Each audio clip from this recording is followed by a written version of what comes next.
once you come to the reality that you can't control everything and things are going to fall apart, what I've come to realize, the people that are the most successful were probably the biggest failures at one point. And then it clicked. But you have to be willing to put in that time to fail to understand how something goes right. You can also, of course, shorten a lot of learning. Hello, you're listening to Ready, Set, Go Real Estate Investing Podcast, presented by Brandon Elliott. This show will be going over all aspects of real estate investing and is intended to educate, motivate, and prepare you to take action on your first or next real estate investment. For more information, please visit BrandonElliottInvestments.com. Thank you for listening and enjoy. Welcome back, everyone, to Ready, Set, Go Real Estate Investing Podcast. My name is Brandon Elliott. I am your host, and today we have a guest on from Florida. Started in 2016, doing about 6 deals per month right now, wholesaling in the Orlando, Florida area, and has a unique spin towards wholesaling where he's got this triple offer wholesaling method that really leaves no deals behind, right? It leaves no opportunities that really slip through the crack. And he's got this unique calculator, unique formula and methods to be able to just take down more territory. So I'm really excited to be able to hear this. I've never heard this method before, but I understand the concept of it. So I'm really excited to be able to pull this apart. But David, what is happening, my friend? How are you today? Hey, it is a beautiful day here in the Sunshine State. Orlando in the next month or two is going to be supremely hot. So right now we are in the 80s and we're loving it. Love it. Cool, man. So anybody out there that doesn't know who you are, where you're from, what you're up to, do you mind just giving that 30,000 foot view? Absolutely. Yeah. So as Brandon mentioned, my name's David Pupo. I'm based here in Orlando, Florida, originally from South Florida, and moved up here to go to UCF, go Knights. So we stayed up here after I met my now wife, but girlfriend at the time, in college. We both loved the community that Orlando provided. So we stayed here after, and we've been able to build a great community. We've been able to really sink some deep roots here in Orlando. So it's been a really great experience to live here so far. Coming out of college from UCF, I had my first ever corporate gig.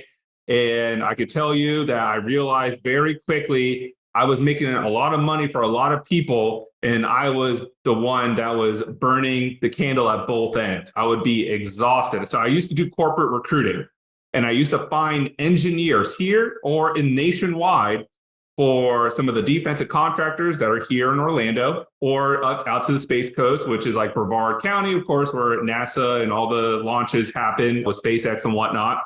So I was finding all these engineers, and it was really cool to listen to a lot of their projects. But at the end of the day, I'm working 60 hours. I was barely cutting out at $80,000, right? And I had that epiphany. I was just tired of being tired. There's no other way of really putting it.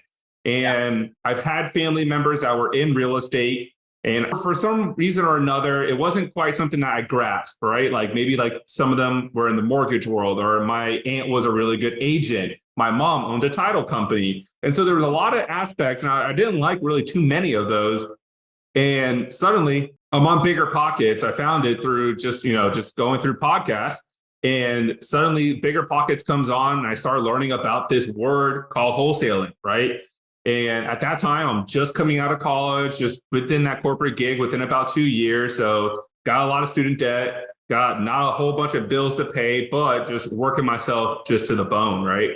And I just became consumed. Gym time, travel time, any kind of downtime, I'm listening. I love the real estate investment world, and I'm just digesting it so much. And so at a certain point, my girlfriend, now wife, I told her, I was like, I think I'm going to quit the job and I want to jump into real estate. And I said, I'm going to give it 3 months. And if I have 3 months of expenses saved up, at the end of the 3 months, we don't be able to do it. It's cool. Don't worry. I'll find another job, because 3 months on a resume isn't really too bad of a gap. Right. And I was, thinking, if not, I'll be able to make this right through. And so that was 2016, and here we are in 2023, and it's been amazing. I haven't updated my resume since then. Yeah, I love that. It's really cool. As you're coming from corporate America to where you're at today, and like you said, like you found that one thing that you just fell in love with that gravitated you towards it even more and more, and it just starts making you aligned. That was exactly the same type of feeling that I had when I found, and very similar to you, I found Bigger Pockets. I was reading some books, Rich Dad Poor Dad, like all the books, podcasts like this, and YouTube, and then I found Bigger Pockets. And I fell in love with the BRRRR strategy, right? It just made so much sense to me, having little to no money into it, keeping it, and getting that passive income, tax benefits, appreciation, all the above, right? And it was the first time in my life that I was like, hey, I like this education thing. Because before that, I was like, hey, education is like, it's so annoying. I never wanted to pick up a book. And this was the one thing that it really started pulling me closer and closer towards it. So I think anybody out there that hasn't found that one thing yet, it's very, very important to try out a bunch of different things to really 100%. Get out there, dip your toes in everything so that you can find that one thing that really starts gravitating your heart and pulling it closer and closer so that you feel aligned with your purpose. So you found your niche. There wasn't anything like you had other family members doing real estate, but they weren't on the investment side. Was there anybody actually doing investments that you got mentored from or anything like that? So I actually joined a wholesaling brokerage here in Orlando. So those people are still my mentors today. The managers there, some of the guys who are in acquisitions and dispositions. And then I went to the local RIAs, and that's where I also found a lot of mentors. I feel truly blessed. I can never say that this journey has been by itself. I've had so many people help me along the way, and you hit it on the head when it comes to finding your passion. I had 4 internships during college. And even with going into real estate, I even got out of the wholesaling brokerage thing for a bit because I was like, you know what, maybe I will taste a little bit of that retail world, and just tried it out for a year and a half. I was working with builders, and I was just working on infill lots in some of the nicer areas here in Orlando. And like, I was like, you know what? These are not my people. I don't like having these conversations. I like talking numbers. I like being able to really feel like I'm solving a problem. And sometimes with that world, I wasn't really solving a problem as opposed to a want. And that was fine. How many people are on the team right now? So what does that our consist team of? is really, the team is comprised of a lot of virtual, right? So we are going to be going back into actually an in-house team soon. But right now we have 2 lead managers. We have 6 cold callers. We have 2 disposition people. We have a transaction coordinator and a data manager. Okay. And so how many is that in total? 2, 6. And then, of course, the cold calling company. So that would be total of 12. And then resources like tech and platform or call center, who are you using for all the different resources? So anybody that's looking to start their business and at least get up to speed on tech related things that they need to be able to run this business, what does that look like for you guys? Yeah, because the coaching program that I have is all about that, right? How do we get you ramped up really quickly? When it comes to the cold calling, it's going to take a little bit of time. So what I always like to mention to people is, do you have time that you can exhaust, or do you have money that you can exhaust, right? It's very critical to be able to understand that if you don't have the money, you got to go out and use that time, right? You're going to be the cold caller yourself. You're going to be the one that's going to do the driving for dollars. Maybe you're even licking the back of the envelopes for any kind of direct mail that you're doing, or you're the one going to door knock, right? On the other side now. That's very typical in life in general, because when it comes down to usually people that have no money have all the time in the world. And then eventually when you start making a bunch of money, then you have very little time left. So the whole goal is to, get that seesaw to a point where you can start buying back your time and pay for the mentorship, pay for the resources to be able to outsource things and get things done to be able to save your time, right? Absolutely. Yeah. It's all about what can you leverage? Yep. Yeah. So let's just say they do have the money, because at the end of the day, if they're watching us with anything that we have going on, we teach people how to get a ton of funding at 0% interest every 6 months up to $500,000. So if they do that, then, how much does somebody really need to be able to get the business started? And what are all those resources look like? Right. So I'd say you'd want to be at least between $3,000 and $5,000 and being able to commit to software and thinking about marketing. That would be a really critical one. When it comes to like cold calling, you can think about one caller is going to be roughly about $1,000 a month, right? So if you want 4 callers, that in my world, we use a third party called Call Geeks right now, and they average per caller about 2 leads a day. So obviously really easy to understand. Per week, each cold caller is going to roughly have about 10 leads, right? So then I've been able to really understand, how do I expand it? How do I contract it, right? If my team is highly converting really, really well, I'm going to be like, okay, let's go from 6, let's go to 8. How are we doing at 8? Do we get stress test? Okay, at 8, let's go up to 10. How are we doing at 10? All right, stress test hit. Let's retract that back. We couldn't handle 100 leads. We could handle 80 leads, or we could handle 60. 40 would do pretty well with, right? Maybe that's on a little bit more niche list. So when it comes to marketing, understanding those KPIs, those key performance indicators, is so critical on how you direct and pivot that marketing. Sure. So with the KPIs, what software are you using for your CRM? We use Salesforce. So we have it's a platform within Salesforce called LeftMain. So I would say that if you're more of an advanced real estate investor, like making over 500,000 for the year, this would probably be a really good platform for you to switch to. But if you're just beginning, I think it'd be very overwhelming in the beginning. What platform would you recommend somebody just getting started out? So I recommend 2. So there's one that's just as simple as it could possibly be. It's just called Less Annoying CRM. That's one. It's like $10 a month per user. So it's really easy. And then there's another one that is like Go High Level. Go High Level is, I wouldn't quite call it the most beginner, but maybe you've been doing this now for about 6 months. Yeah, we use Go High Level for our credit business as well for education, and it's very customizable. I don't know. It has a lot of issues is what I would say, but all CRMs are going to have some tech issues. So having a good operations person or just knowing it yourself is very crucial to make sure that you can keep a strong eye on all those things, moving pieces. Yeah. And with the LeftMain package that we have within Salesforce, they give you like a 24-hour support line. So that is very critical because, you're right. There will be bugs.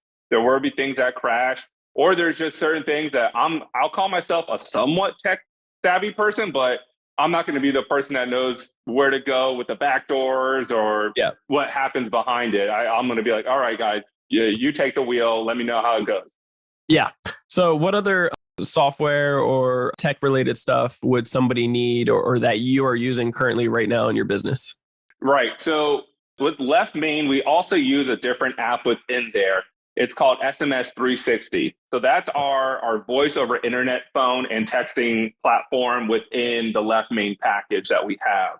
So that's one that we use all day, every day. It's a very critical one that we use. I know that there's plenty of other ones. Like if you're really starting out, a really good one is CallRail. That's a really good one to be able to start out because you get to audit phone calls really well within that too. And that quality assurance of your people is really critical in the beginning. I would say that if you have time to do the driving for dollars, Deal Machine has been one that I've made a lot of money on.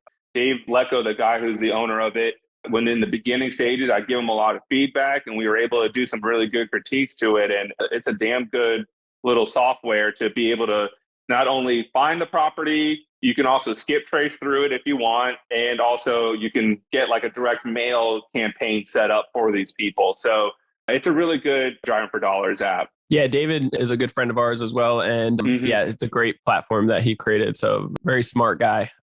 Cool. So, you have a nice team in place right now. And just like you mentioned, it's very important to focus on the KPIs so that you know what that funnel looks like from beginning to end and where you can push it, ramp it up, grow it a little bit. And if not, you can feel that stress test. And when the numbers start bringing down the performance, then instead of pushing these certain people to the limit, you can stay right below that and then just hire on more people next to them to keep growing it and have something to kind of fall in line with those same guidelines.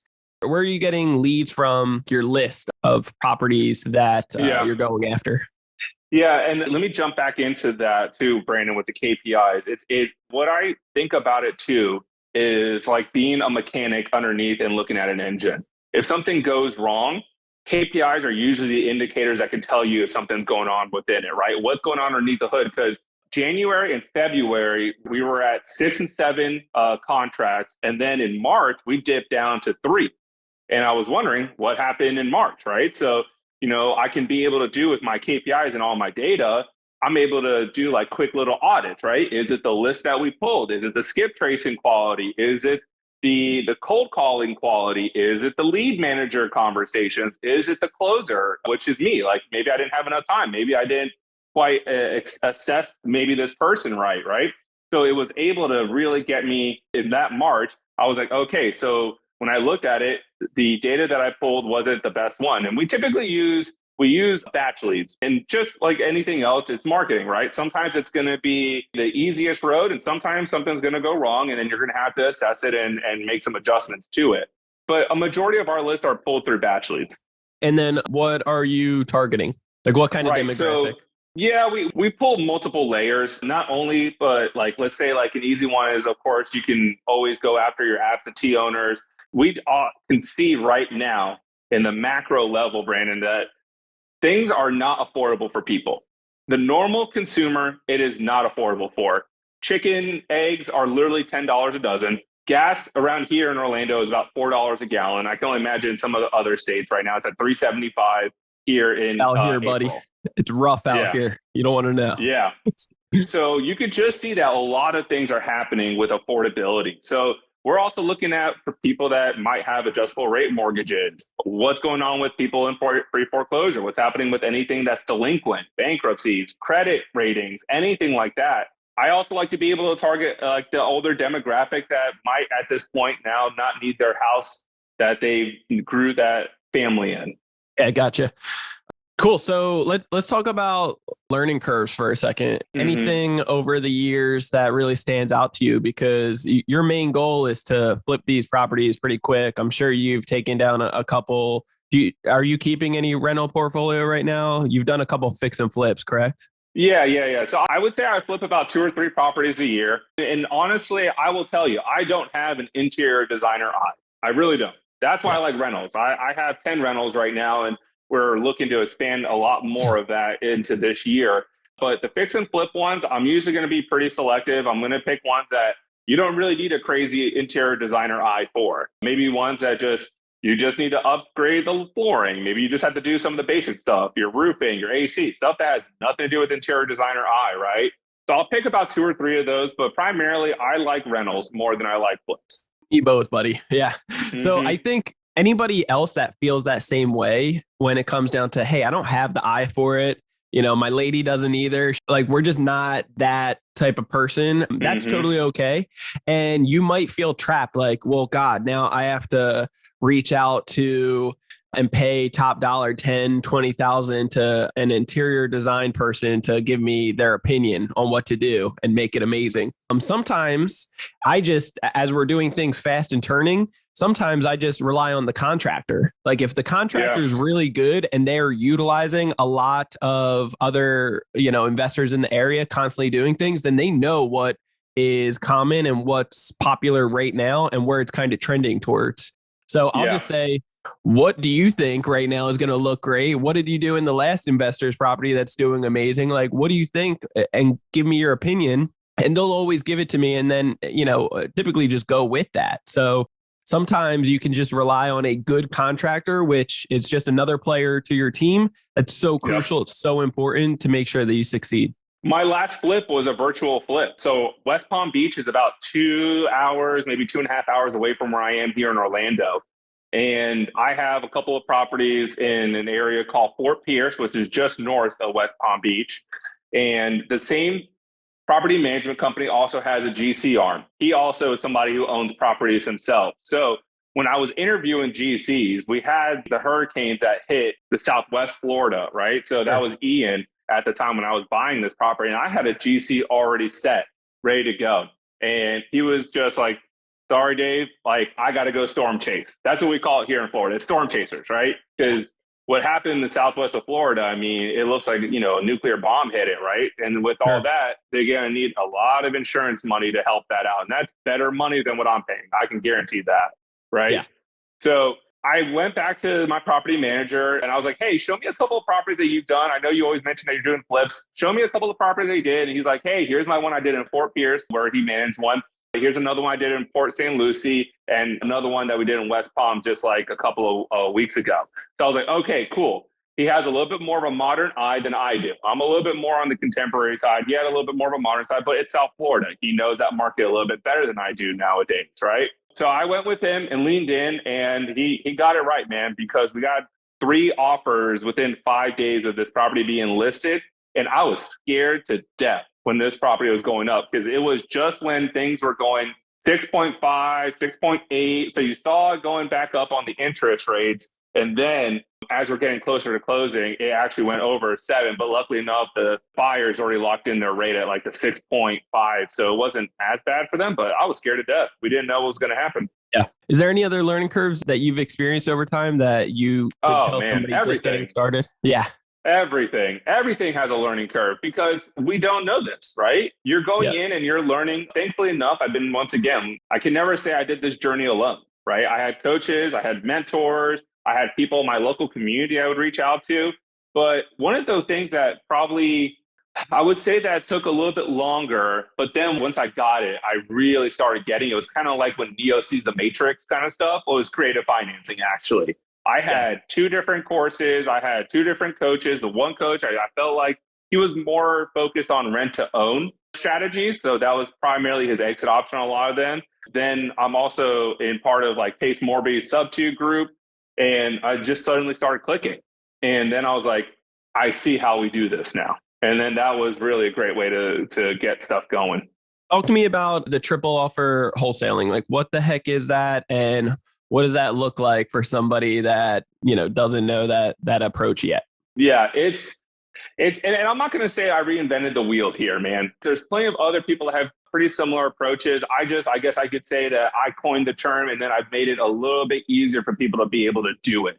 Because I realized really quickly, you can't just only be a one-trick pony in wholesaling. If you only provide a cash offer and that cash offer doesn't work for this person, but they have motivation, what do? Right? Mm-hmm. You're like, well, I need it at 50 cents on the dollar. And they're like, well, my house isn't in 50 cents on the dollar shape. You need to come up. And I'm like, well, that's the only thing I could provide. Okay, bye. And there you go. You lost a lead that was motivated. Now we're in a situation where it doesn't matter on that 50 cents, 60 cents, 80 cents, 100 cents, a full dollar. It's really like, all right, well, if we're at this point, like if we're paying you retail value, Mr. Seller, are you willing to give me these terms? Right? And in that exchange, we've been able to now see that people are more open than you would believe if you can explain it easy enough for them to doing something creative.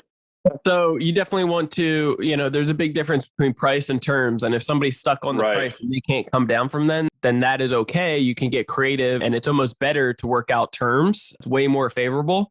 However, It really comes down how you position it and how you educate that other person, because many people just do not understand, and it's not a traditional method, right? The traditional method is cash or going through a bank.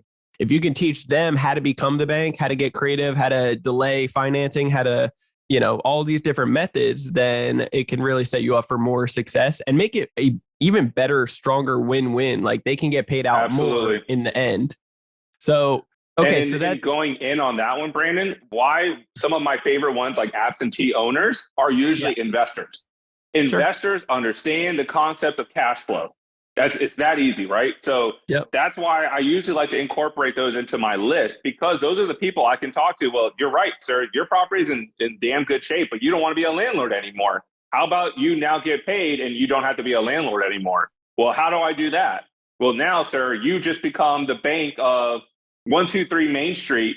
Now you don't have to deal with these people tearing it up. You're not having to qualify them. You're not having to be able to go over there if they, stuff a Barbie down the toilet and it floods it. Like that is all my problem now. You are now just the bank that says, where's my money at the beginning of the month? Yeah, that's good. So is there a third option for that versus price and then terms? And then what's the third option? So actually the terms are typically the third, right? I like to scale it from like my wholesale cash price being like, once again, 50 to 60 cents on the dollar. We have something called our steering wheel offer within the program. That one is typically going to be something that's like a novation style agreement, or it's seen, well, where are they at on that mortgage? Maybe we could create something a little bit more on a subject too, because the real goal is finding out where they're at on that mortgage. And if we can consider something principal only seller financing, right? That is what we call the holy grail. I just sent out an agreement for that. And I mean, when you get those accepted, man, that's like hitting blackjack 3 times in a row. Go deeper with me on that. Break down what that looks like, right. Maybe even for that particular deal so we can get a better understanding. Absolutely. So this property is over in Ocala. That's about an hour, 15 minutes north of here in Orlando. And Ocala is growing in a really crazy rate. The thing is, though, because of that, people understand now, hey, man, my property is worth this now. When I first bought it, it was like 80,000. Now they're like, well, in the 200s, right? So with this particular property, the person's been able to do a lot of renovations to the property while they owned it. They're kind of like house actors. They're people that live in a house for 2, 3, maybe 4 years, and then they reap the benefits. They get that tax-free income because they live in it. It's a homesteaded property, and then they move on, right? What was very critical for these people is that you have to understand what their motivation is, right? These people were more of the mindset of, I want to go travel. We got an RV, we got the Airstream ready to go, right? So in that conversation I'm having with them, Brandon, I'm like, well, does it make sense for you to get paid on a monthly basis now for this property? And I mean, heck, I'll give you some money up front. That's not a problem. And then they go, well, don't I now have to pay taxes? And so this is when having a really good team is so critical, right? Me and my CPA, not around tax time because he's busy with everybody else. Yeah. But my CPA, I'm like, hey, I have this coming up. This guy wants to sell this. He's really open to seller financing. How do I structure this? So this is really good information for your audience, right? If these people sold this tomorrow, well, as I mentioned, they don't have to pay those capital gain taxes because they lived in it, right? But if you do seller financing with them and add interest, they now have to pay the taxes on the interest. Interest only. Right. So what I was able to create, because he was originally asking $260,000 for the property. Correct. And there's one other comp that's a little bit higher, but it was in nicer shape. And I asked him, well, what if I was buying it at a higher price and we did principal only, so now you don't have to pay the taxes because there's no interest on it. I'm technically just buying it at a higher price. And he goes, well, that could work. And I was so like, you well, basically you basically wrap in whatever type of interest they would have made in the long run just into the overall total amount. So now he doesn't have to pay any of those fees, right? Any of that interest. It's just part of the purchase price now. Right. And when I looked at the interest, what he would make, because he was cool with doing a 10-year balloon. So for the audience that doesn't know what a balloon is, when everything comes due, right? You expedite it, typically to whatever the seller is willing to do. But like at the end of the day, you have to either get cashed out, refied out, or like they have an opportunity to probably do a foreclosure on you, right? So you have to pay in full at that balloon popping, right? So he was cool with doing 10 years. So what me and my CPA did is we sat down and we were like, he was cool at 4%, but he doesn't want to pay the taxes, right? So when we looked at what the interest that he was going to gain was like roughly like $37,000 on the interest, right? Over 10 years. Over 10 years. But what we did was, well, what if we just make it a $20,000 higher, right? So he's still getting a lot more money, but we're also saving money. And the seller was cool with it. The CPA is like, well, he's not going to pay the tax, so he would be in a good spot. So he would be about the same, or maybe he would make a little bit less, but it wouldn't be by a great amount. So that's how we came up with that solution to do that, right? Good. And then so basically, are you giving him monthly payments now still or no? So we just sent it over. So this isn't quite under contract just yet, but I've been talking with this gentleman now for a month. When it comes to creative financing, a lot of people need to understand that your deal is not done at closing, right? Your deal is just beginning at closing. I now am responsible to pay this person on a monthly basis for 120 payments, which is 10 years, right? That guy has to have a lot of faith and trust in me when it comes to agreeing to that, right? So what we're doing with the triple offer is we are making sure that, and just call this just being dumb and just what you don't know, you don't know. I used to rush through my phone calls, get offers out in 13 minutes or 15 minutes. And I now make sure if I'm on the phone call with that person for 60 minutes, I am in a really good spot. I am now making an impression, right? Yeah. You're not making an impression in 10 minutes, or you can, but it's going to be very difficult, Sure. right? So right now, multiple conversations with these sellers. Yeah. So right now with this particular deal, once he accepts it, it's going to be a lump sum down. And then afterwards, it's going to be a monthly payment for that 10-year period, right? With the option to pay it off anytime in between. Precisely. Cool. Love it. And then what are your goals going to be with that property in particular? So I like being able to structure everything to have multiple options, right? Yep. If I wanted to be able to resell it, I know I can make some good money because I just structured a heck of a good deal. If I want to be able to keep it myself, I would probably I already looked at what we would be paying on a monthly basis. It was like, if we did this route of principal only, he'd be getting paid about $900 principal and quote unquote interest. There's 0% there, but PI is at $875. And then taxes and insurance, when I put that into a factor, I was at about roughly $1,250, give or take whatever the insurance might inflate and whatever, when we buy it, what the taxes would adjust to. So we saw that. We see that the market rent is $2,000 for a 4-bedroom, 2-bath, 2-car garage here in Ocala, right where this property is located. So I immediately have a long-term renter cash flow play if I want it. What a lot of people need to understand too, places like Ocala that are growing rapidly, if you know anything about that world of being an equestrian, like they just built like a humongous complex out there, right? So I also understand now, maybe there's a short-term rental play here. Maybe there's a play for people that want to stay and be able to train their horses over a longer period of time. So now there's probably other options to do it that way. Or of course, you can just go a rent-to-own situation. So I like to be able to structure where I can have as many options possible once it's under agreement. Yeah. And I think a key part behind this is obviously do the rough due diligence of like all the different things that you can do and know these things like inside and out in your heart that you'll be able to adjust when those things come up. However, like you always want to have multiple backup plans, right? It's a powerful position that, you have options.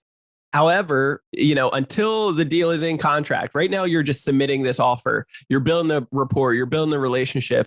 You know that there's opportunities right in front of you. You're not ignorant to that, right? So, so because you have multiple options, you don't need to do a ton of like work or picking any of those options right now until the contract is signed, until you take it to closing, until you get closer and closer to like, hey, this is a reality now. Let's actually start, because a lot of things will fall out of contract or it won't make it to even contract itself. But people are getting a little too analytical and trying to have everything perfect, having an exact backup plan, the strategy they're going to use and everything up front, when, in my opinion, it's really not necessary and needed until you get more confirmation of a higher percentage of this thing actually is going to close and we're going to take it down. Yeah, and in that exact same thought, Brandon, I agree with you. That's why my baseline is always, what's the long-term rent look like here? And then from there, I'll expand out like, okay, what if I did anything like short-term rental? What does that look like after? But as long as I know my basis will always be covered by a long-term renter, everything is good. That's my baseline because I know no matter what, if I have to go rent this out tomorrow, I will be able to still cash flow positively. And all the other stuff is what we call cherry on top stuff. And for you, that is perfect because that is your end goal to get more of a portfolio and more cash flow monthly. Plus, if it works for you on that aspect, it's going to work for other investors. So that gives you other opportunities to, hey, if you don't like it, then cool. It still works for somebody else. And I can wholesale it. I can sell it to them. I can do creative financing with them to really be able to make this a great win-win. So that is the power by knowing your baseline and what's going to help go towards your goals. And then, if it fits within that box, it's going to fit within multiple others. That's perfect. I love that. Cool, man. Well, this is great. I feel like this is super valuable. It's incredible information for anybody looking to get started in wholesaling. How can people get a hold of you and any final words that you want to give to the audience? Yeah. Before I even promote anything else, man, willing to fail. Be okay with it. And we're stuck in a society where it's very difficult to accept that concept. And even sometimes I'll get grabbed. I'll be just gripped by that notion of, okay, like, am I okay with if this goes sideways? And more times than not, once you come to the reality that you can't control everything and things are going to fall apart, what I've come to realize, the people that are the most successful were probably the biggest failures at one point. And then it clicked. But you have to be willing to put in that time to fail to understand how something goes right. You can also, of course, shorten a lot of learning curves, right? Coaches, mentors, courses. But at the end of the day, you got to try it out for yourself and see where you have a little bit more solid ground, or, oh crap, I fell through. Let me regain my balance and keep on walking, right? So don't be afraid to fail. And then if you have a really great desire to be able to do this, take action, man. Nothing with a coach, nothing with a course means anything if you're not putting it into play, right? So take action, be okay with that. And it's just amazing if you're taking consistent action, how quickly that you can just look up and see how much your life has changed in such a quick time, if you're just willing to take that action with it. That's so good. Yeah, I don't want to discourage anybody by any means, but business is hard. Like business is really friggin' hard. And there's going to be certain days that you're just like, man, enough is enough. Or like, this is a tough season or whatever. It's not all sunshine and rainbows. It can definitely be very rewarding and tremendously beneficial in many ways, but there's going to be tough days that you're just taking a punch to the face way too many times. And you're like, you feel down and out, but it's part of life. It's part of the process. And it will be in the long run, very, very rewarding and satisfying. And the impact that you make can be tremendous. So it's not just you that you're benefiting, not just your family, but and the team members that help support you to grow, because there's no I in team. It really comes down to all the people that you're building up as other leaders, and then the impact, the ripple effect in their families, and so much more of the people that you come across. So I wouldn't change it for the world, but man, I'm in a tough season right now that I'm just like, God, business is like tough. Like I can't describe that enough to people. And but it's well worth it. It's that old phrase that Mike Tyson said, right? Everybody's got a plan until you get punched in the face, right? Yeah. But what do you do after that punch? What do you do after that punch is completely up to you, right? Because there's when I went from an in-person team to a fully virtual team, and I think there's now going to be a bit of a hybrid for my team. I think I realized that I like my people, my closers being a little bit more in-house, as opposed to I've been able to teach really well for virtual, but I got a proof of concept there. I was able to teach people in Venezuela how to close deals, and you telling me I can't teach somebody like that here in America now? Of course I can. I just taught somebody whose primary language wasn't English how to do it. Yeah, that's good. Well, how can people get a hold of you? Absolutely. Well, as you can imagine, the name isn't a very common one. So David Pupo, you can find me on Facebook super easily, YouTube. My handle for like Instagram and TikTok is @DollarsWithDavid. And then if you want to learn a little bit more about the course, it's just www.tripleoffer.com. What we're being able to do for your audience, we could be able to give them either the triple offer calculator that we use to be able to quickly assess things, or any kind of stuff for overcoming objections when they're first getting started with sellers. And I'm teaching my students this right now, right? You've got to know these objections, because you're going to be starting to play chess instead of checkers. If you get hit by an obstacle and you don't know how to overcome it, you're now at checkers. But if you are able to practice these overcoming objections enough, you're going to be like, okay, I know where this person's going to go with this. I already know how to conquer it. Now you're thinking a step ahead. And those kind of stupid little scripts of overcoming objections are very critical once you memorize them. Very good. I appreciate it. Yeah, guys, reach out to David by all means. If you guys want to get a hold of me, you can do so on Instagram. It's Brandon Elliott Investments. Otherwise, Facebook.com/Brandon Elliott Investor. And then if you're looking to get up to $500,000 every 6 months at 0% interest and learn how to be able to do so, travel hack, buy real estate with credit cards, be able to really flip the script on the banks and get as much funding as you deserve, fixing credit and everything in between, business, personal, then get big stacks of this at 0% interest every 6 months. Then reach out to creditcounselelite.com. That's www.creditcounselelite.com. We give you a free education, just totally guiding you. We want to make a bigger impact. So by all means, you can jump on a quick call with us to learn more about what we got going on. Just get a second opinion about your situation and how we can help you get to the next level. And if it's a good fit, then we can work with you sometime in the future. But Till next time, guys, we will see you on the next episode. Make sure you hit that subscribe button, leave a review. Love all the support. Appreciate you guys. David, you're the man. We'll talk to you soon. God bless. Thanks, Brandon. This has been another episode of Ready, Set, Go Real Estate Investing Podcast, brought to you by Brandon Elliott. For more information, please visit BrandonElliottInvestments.com. Also, please don't forget to like, share, and leave a comment below. Thanks again for joining. Until next time, God bless.